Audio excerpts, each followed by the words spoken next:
Fala galera, beleza, beleza?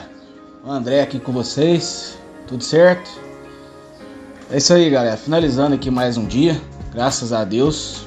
Tô buscando um pouquinho ainda, até eu melhorar, né, o emocional, né, o controle das operações, né? Porque quando a gente fica um tempo parado, né, depois na real a emoção bate forte, né? Então, tô finalizando aqui. Acabei de fazer uma vendinha aqui, dava pra até segurar mais um pouquinho. Tá, a média tá vermelha, né? Tá seguindo o movimento aí. Mas, cara, esses dias estão bem complicados, né? Tá bem devagar. O mercado tá andando bem de lado aí. Tá dando umas pernadas pequenas.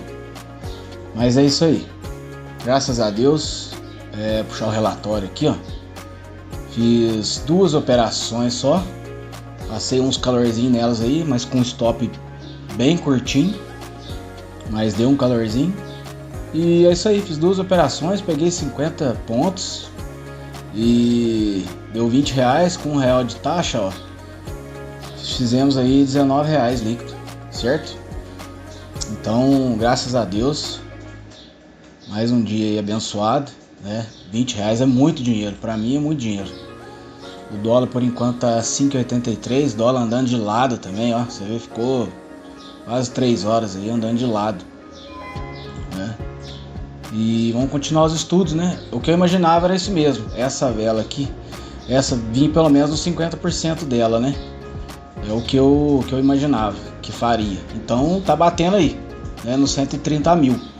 Vamos ver se ela vai querer retomar a alta aí, cumprindo esse pivô de alta que fez, né? Vende 50% e sobe. Mas o mercado tá sem força. Não acredito que vai, não.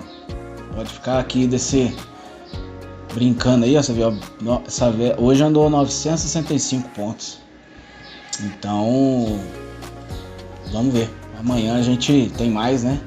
Vamos com calma, com sabedoria, com disciplina e gerenciamento. Certo? Então é isso aí. Valeu, galera.